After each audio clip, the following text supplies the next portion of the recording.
Hello everyone, আসসালামু আলাইকুম। কি অবস্থা সবার? ঈদ মোবারক। তো ভিডিও দেখে বুঝতেই পারতেছেন যে আজকে আমি বিরিয়ানি রান্না করব। আর আপনারা কি জানেন যে আমি কোনোদিনও বিরিয়ানি রান্না করি নাই, কখনো না, কোনোদিনও না।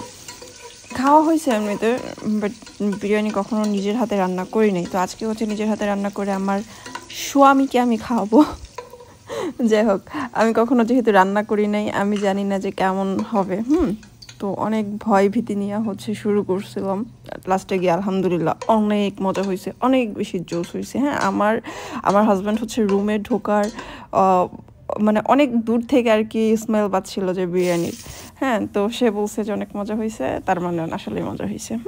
তো যাই হোক, এখানে হচ্ছে আমি আলুগুলো ভেজে নিয়েছি। আর এখানে অল্প একটু মাংস বেশি নেই যেহেতু আমি আমি গরুর গোস্ত খুব একটা পছন্দ করি না, খাই না। তো ওর জন্যই আর কি অল্প অল্প করে হচ্ছে রান্না করা। যেহেতু প্রথমবার কি না কি বানাই ফেলি, খিচুড়ি বিরিয়ানি পাকাইতে গিয়ে না আবার খিচুড়ি রান্না করে ফেলি। হ্যাঁ, ওই ভয়ে আর কি কমায় রান্না করছি। তো তারপরে হচ্ছে এখানে আমি একটু ঘি দিয়ে দিছি। ঘি দিলে হচ্ছে অনেক সুন্দর একটা স্মেল আসে। আর আপনারা কি জানেন, আমি কিন্তু আপনারা ভাবতে পারেন যে রান্না করতে পারে না, বিরিয়ানি কখনো রান্না করে না, কেমনে রান্না করতেছে। আমি আসলে ইউটিউব দেখে দেখে রান্না করতেছি। হ্যাঁ, আর সবচেয়ে ফানি কাহিনী হচ্ছে ইউটিউব দেখে রান্না করে সেই রান্নার ভিডিও আবার ইউটিউবে ছাড়তেছে, জোস না?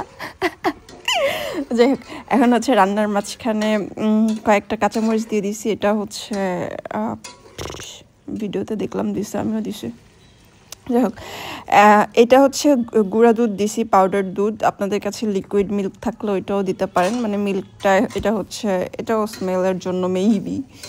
এইভাবে নাড়াচাড়া করে হচ্ছে একটু ঢেকে দিতে হবে। এখানে কিন্তু আমি এক্সট্রা কোনো পানি দেই নাই। হ্যাঁ, মানে মাংস সিদ্ধর জন্য আমি এক্সট্রা কোনো পানি দেই নাই। এই দুধের যতটুকু পানি এতটুকুতেই হচ্ছে সিদ্ধ হয়ে যাবে। তো মাংস হচ্ছে অলমোস্ট সিদ্ধ হয়ে গেছে। এখন হচ্ছে আমার আগে থেকে ভেজে রাখা আলুগুলো হচ্ছে দিয়ে দিব।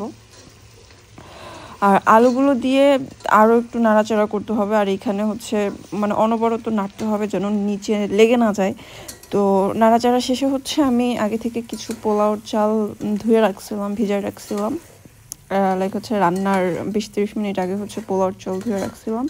ওই চালটা হচ্ছে এখানে দিয়ে দিয়েছি। দেওয়ার পরে আবারও কিছুক্ষণ নাড়তে হবে, মানে চালটা হালকা একটু ভাজা ভাজা হবে। হ্যাঁ, চাল থেকে একটা স্মেল বের হবে, একটা গন্ধ ছাড়বে। হালকা একটু ভাজা ভাজা করার পরে তারপরে হচ্ছে এখানে পানি দিয়ে দিতে হবে। আর আমি আমার লাইফে অনেক রান্নাবান্না হচ্ছে ইউটিউব দেখে দেখে করছি, কিন্তু বিশ্বাস করেন এই প্রথমবার মনে হয় বিরিয়ানিটাই ঠিকঠাক মতো হয়েছে। হ্যাঁ, এর আগে যতবার ইউটিউব দেখে দেখে রান্না করছি মানে কোনো কিছুই খাওয়ার মতো হয় নাই। হ্যাঁ, কিছু না কিছু কম বেশি ছিল, জাস্ট ফার্স্ট টাইম হচ্ছে বিরিয়ানিটা ঠিকঠাক মতো হয়েছে। আর এটা অনেক বেশি মজা হয়েছে। আর সত্যি বলতে যে বিরিয়ানির মশলাটা ছিল ওইটা আমি একটু মানে কম করে দিছি। অনেকে দেখি যে পুরাটাই দিয়ে দেয়, হ্যাঁ, অতিরিক্ত মশলা দেয়।